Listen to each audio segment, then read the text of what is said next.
Ini kita sudah masuk ke 2025. Maka mari kita halusin apa yang kita kaji. Mulailah kita mengayak mana yang kasar, mana yang halus. Dan jangan takut memegang sebuah kebenaran. Ya. Jangan. Jadi kita tetap melihat. Jadi beralasanlah kita sudah. Ya, kita ibaratnya dapat ijazah lah kita untuk bisa mengucapkan la haula wala quwwata illa billah. Jasadku inilah rupanya yang lemah itu, yang kuat itu adalah diri rohaniaku. Diri rohaniaku siapa? Roh itu siapa?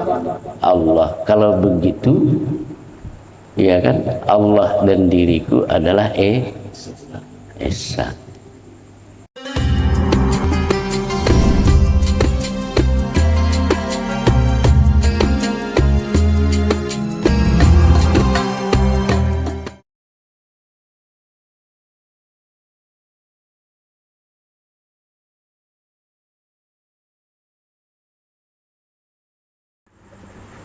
Jemaah yang berhadir pada malam hari ini yang sangat saya hormati, doa saya buat kita semua, semoga Allah senantiasa memuliakan kita, mulia menjalani kehidupan di dunia ini, dan mulia pula kita kelak nanti di akhirat.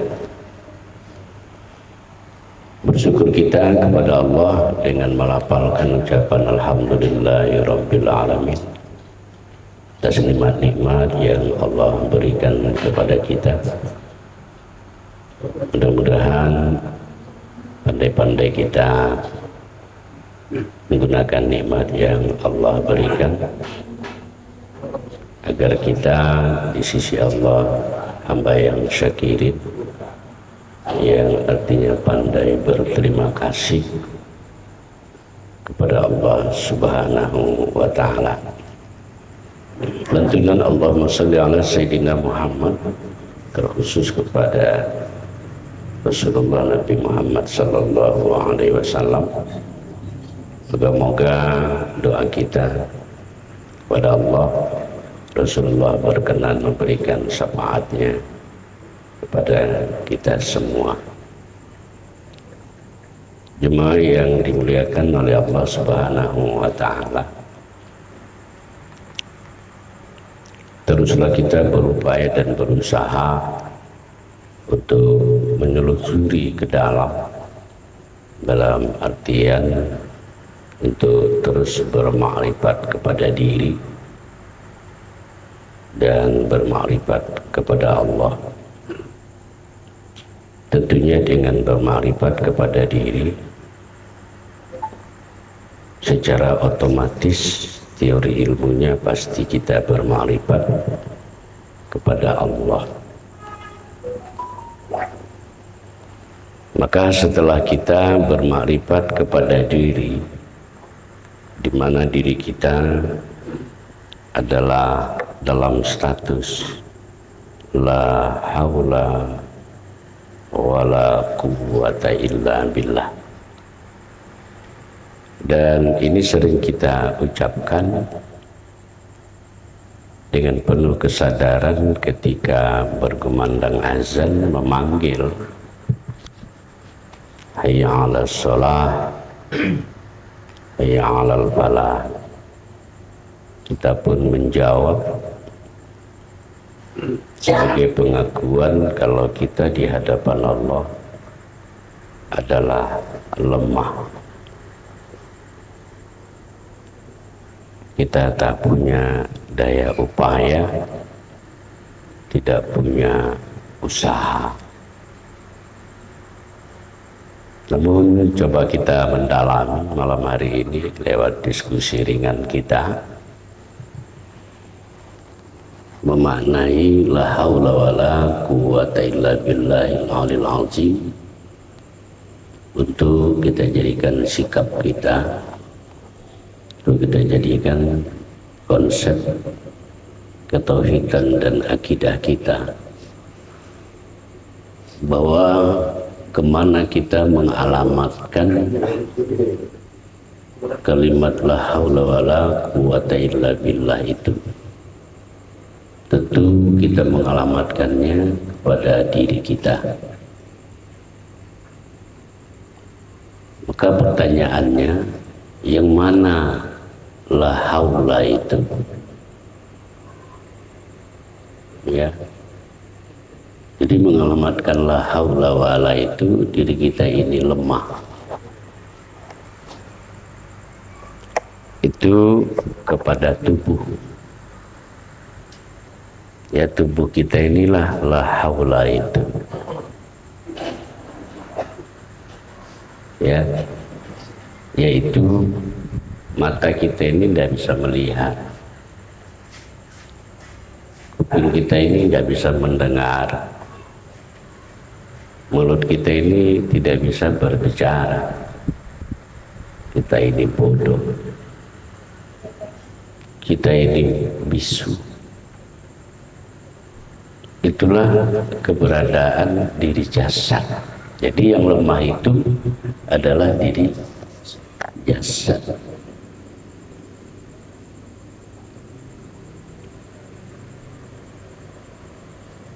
Rasakanlah itu, tanamkan di dalam hati sanubari kita, kita patrikan. Sesungguhnya diri kita ini tiada. Sesungguhnya diri kita ini adalah mati. Diri jasad ini, dia tidak bisa apa-apa. Benar-benar la haula. Nah, lantas siapa pula yang hidup, yang quwata illa billah? Ya, diri yang dikatakan diri quwata illa billah itu, itulah sifat Allah yang ada di diri kita itu. Itulah quwata illa billah. Si kudrat kuasa, iradat berkehendak, ilmu mengetahui, hayat hidup sama, mendengar, basar, melihat, sekalam berkata-kata. Quwata illa billah itu, itulah dia. Ya. Yang disebut dengan sifat ma'ani. Makna sifat ma'ani itu tempat kita melihat nyatanya Allah. Jadi sifat yang ditajallikan Allah Ta'ala kepada diri jasad ini, itulah cara Allah memperkenalkan, menampakkan dirinya kepada kita. Itulah yang disebut dengan diri ma'ani tadi, sekaligus itulah yang disebut dengan roh itu. Roh itulah yang dikatakan Allah adalah diri rahasia Allah. Itulah keberadaan aku. Makanya dikatakan Allah di Al-Quran, yas'alunaka 'anir ruh. Ya Muhammad, kalau hamba-hambaku itu bertanya tentang aku, tentang ruh maksud saya, katakan ruh itu urusan aku. Kita sudah pahami kata aku di situ, kepemilikan maksudnya. Ruh itu aku. Nah, jadi kalau demikian, nyatalah Allah pada diri kita ini melalui sifat ma'ani, sifat yang 7.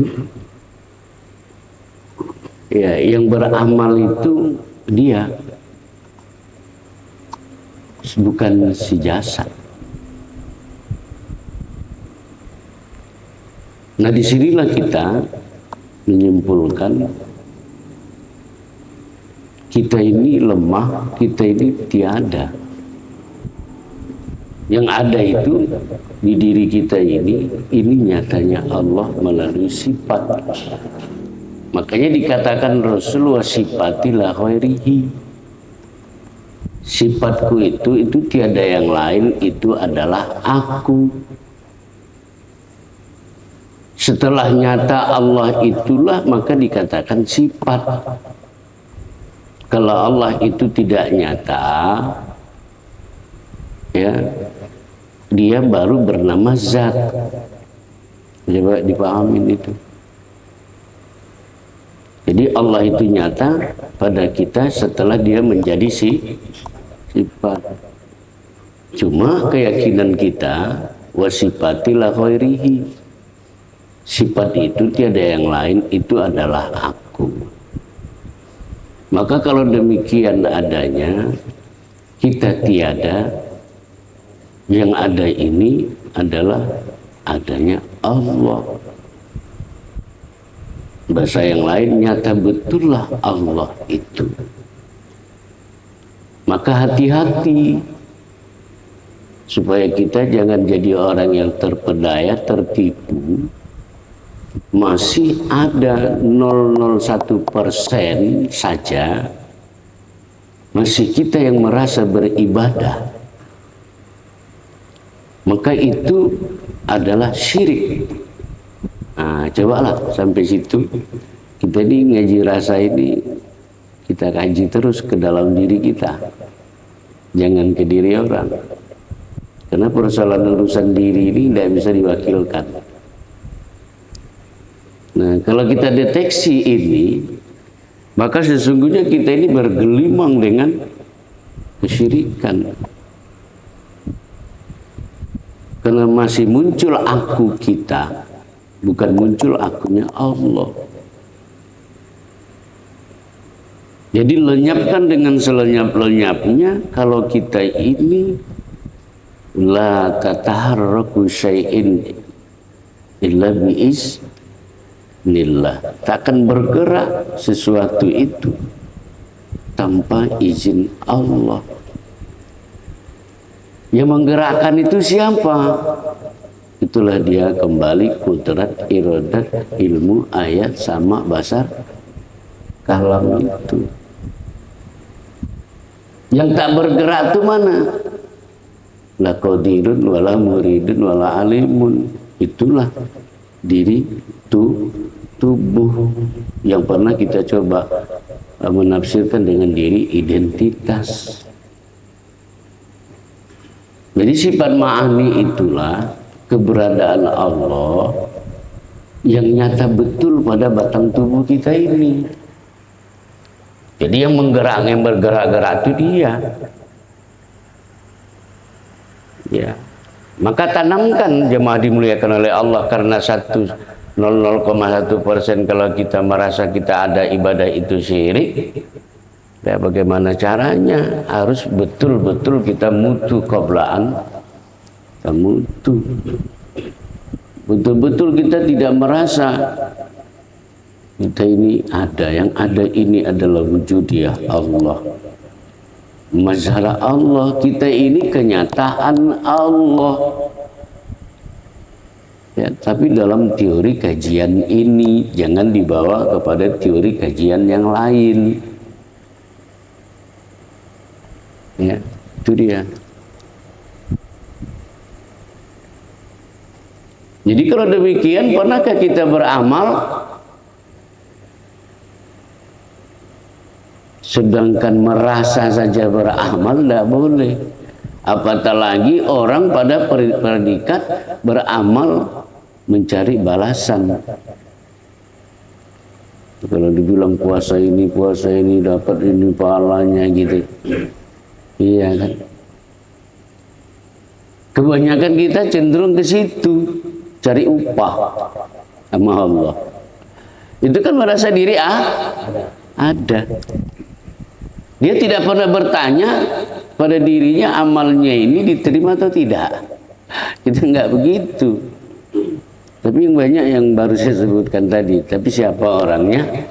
Ya nggak usah ini. Kalau saya ngatakan ya termasuk aku gitu. Iya kan? Kalau dibilang puasa ini dapat ini begini begitu, Masya Allah, jadi pahala. Nah disitulah kita katakan mohon maaf, dikatakan dalil itu syariat tanpa hakikat batal, ya nggak bisa. Nah jemaah yang dimuliakan oleh Allah Subhanahu wa Ta'ala, jadi jangan lagi jauh-jauh untuk memandang Allah. Sudahlah, sudah sangat jelas sekali Allah sudah menyampaikan alamatnya kepada diri kita. Dalam kajian tauhid sifat ini, nyata-nyata sifat yang kita miliki, yang ada di dalam diri ini adalah nyata Allah. Keyakinan kita setelah melihat sifat itu, dan dia dikatakan sifat, dikatakan perbuatan, itu karena dia sudah nyata. Dalam artian maksudnya apalagi, berarti melihat sifat sama dengan melihat zat. Nah, apalagi mau kita lepas ini, jangan wa'tasimu bihablillahi jami'ah. Kita harus berpegang teguh, Pak. Jangan kita lepas lagi ini. Ya. Nggak ada lagi tarik ulur, ini masalah akidah, masalah tauhid. Iya kan, jangan gaya bertauhid memegang bara api, panas dilepas. Tidak. Udah nyata kok dia, apalagi. Jadi jangan lagi dicari Tuhan sampai ke Mekah. Dia ada pada diri kita masing-masing. Dia sudah nyata kok. Jadi casing yang inilah yang mati itu. La qadirun wala muridun itu lemah tabarkana, bodoh mati pokabuta bisu. Ini jasad. Kalau begitu kan yang beramal bukan sih tubuh jasad.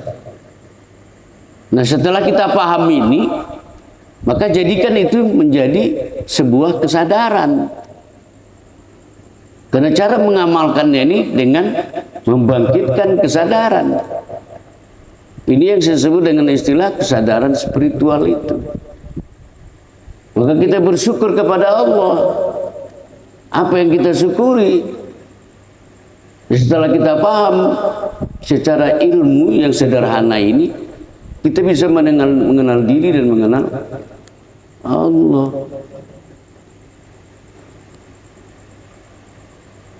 Kita syukurin itu. Nah, cuma kan jangan saya katakan lari pemahaman kita kepada mengaku diri Allah.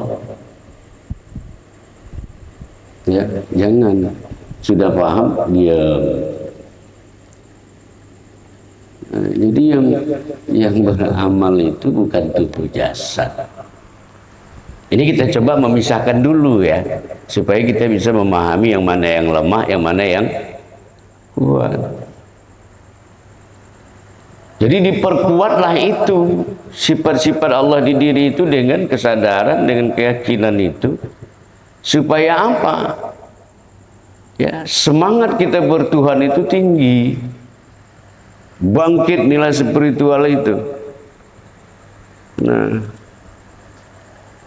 makanya kalau kita coba-coba menyindir orang sebelah, ya kalau dia tidak tidak ada pengenalan dia kepada diri, kepada Allah, di mana jalannya bangkit nilai-nilai spiritual di dirinya. Maka kita ingin mengatakan bagaimana orang beribadah yang tanpa bermakrifat kepada Allah, apa yang dia jalankan ketika dia beribadah itu. Tapi bagi kita kawan-kawan sekalian, tidak hanya sekedar memahami itu dalam konteks kita bawa dalam beribadah, tetapi dalam konteks kehidupan kita 1 kali 24 jam itu, cobalah terus membangun kesadaran itu.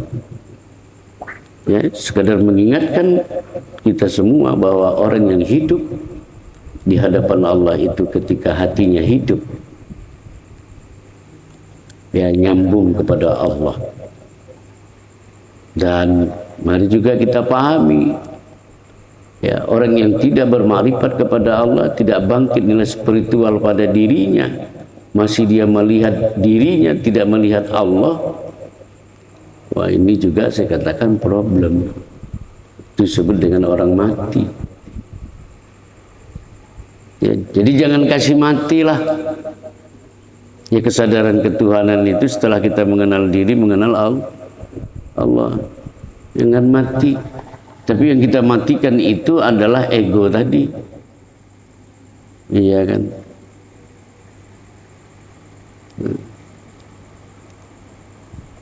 Ini kita sudah masuk ke 2025. Maka mari kita halusin apa yang kita kaji. Mulailah kita mengayak mana yang kasar, mana yang halus. Dan jangan takut memegang sebuah kebenaran. Ya. Jangan. Jadi kita tetap melihat. Jadi beralasanlah kita sudah. Ya, kita ibaratnya dapat ijazah lah kita untuk bisa mengucapkan la haula wala quwwata illa billah. Jasadku inilah rupanya yang lemah itu, yang kuat itu adalah diri rohaniaku. Diri rohaniaku siapa? Roh itu siapa? Allah. Kalau begitu, ya kan, Allah dan diriku adalah esa. Bukan menyatu ya. Nah, kalau menyatu masih dua itu kan disatukan, tapi esa. Nah, zuhiru rabbi batinul abdi, nyatanya Allah itu pada diri batin hamba. Ingat kawan, ya, kesadaran spiritual itu akan hidup ketika kita tidak merasa diri kita ada.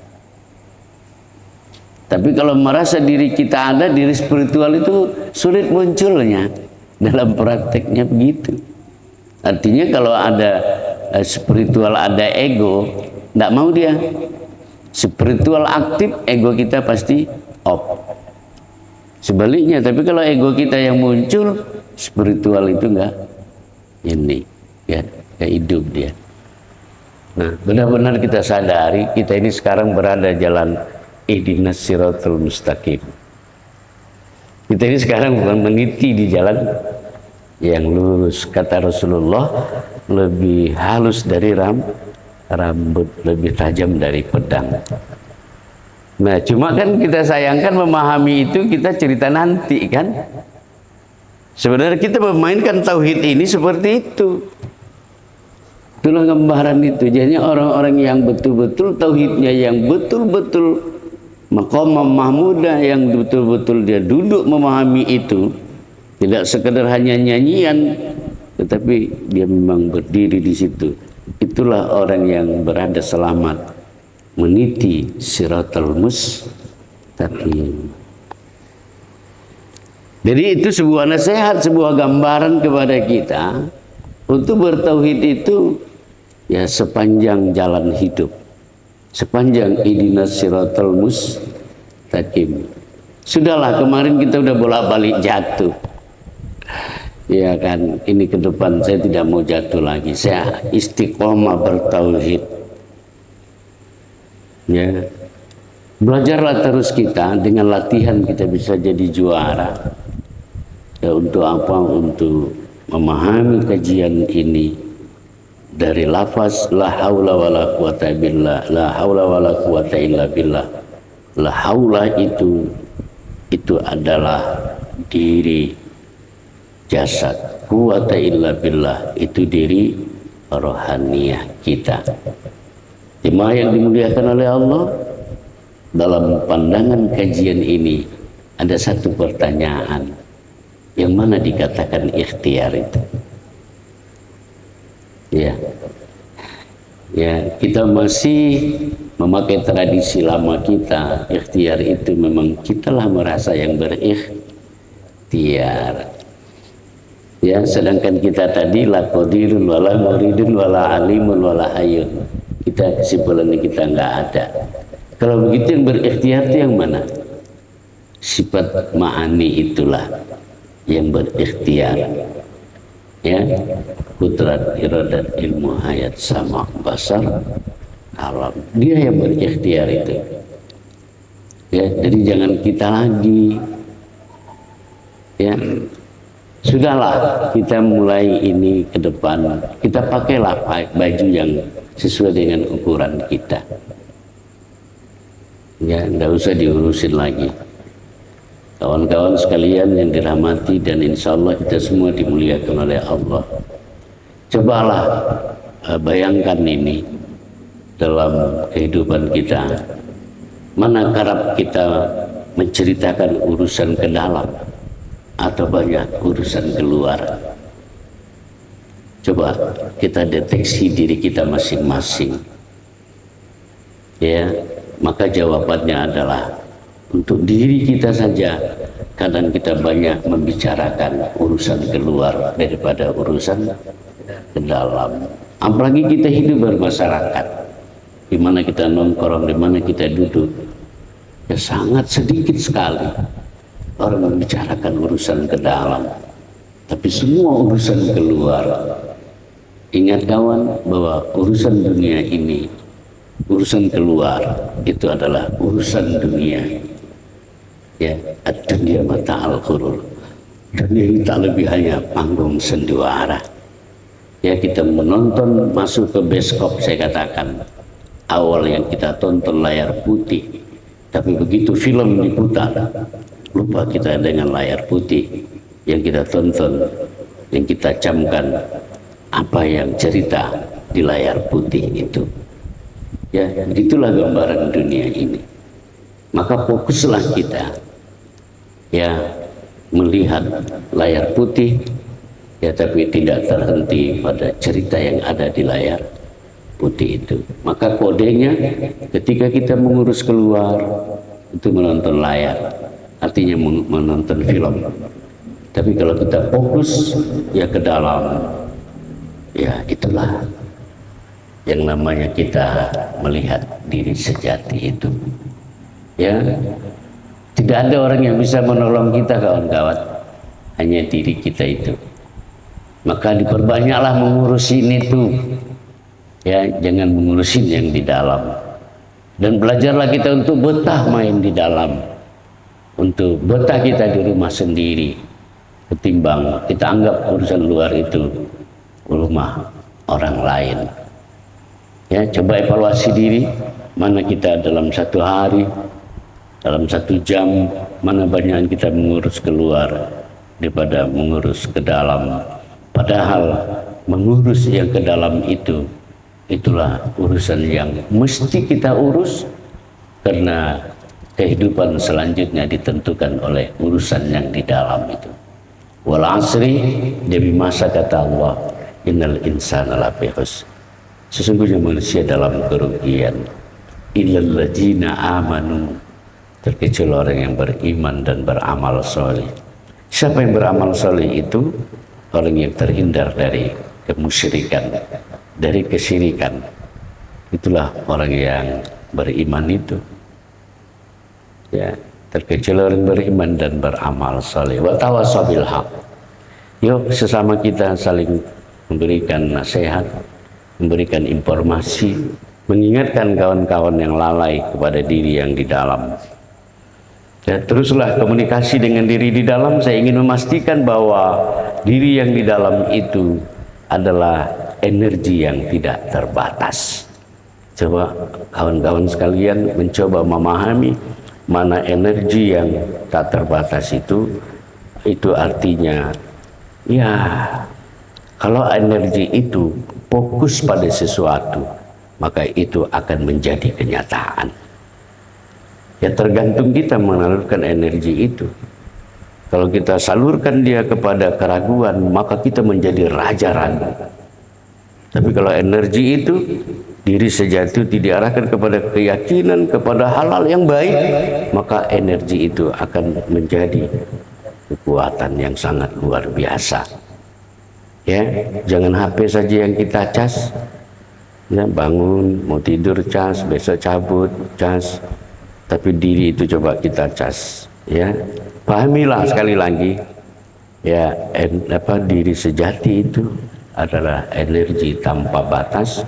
Dia tidak bisa di stop, dia tidak bisa dibatasi. Maka kawan, jangan ciptakan Tuhan. Maksudnya apa? Apa yang menjadi pikiran kita yang lebih dominan pada saat itu, itulah Tuhan kita. Ya, sekali lagi saya katakan, apa yang dominan dalam pikiran kita dalam satu hari tak bisa terlepaskan kita, itulah menjadi Tuhan kita. Energi kita pun larinya ke situ. Ya, maka kawan-kawan, bagi kita yang sedikit Allah kasih pengetahuan, yuk kita salurkan energi ketuhanan itu ya kepada hal yang baik, ya, bermanfaat untuk kepentingan dunia kita, ya, untuk kepentingan keluarga kita, ya.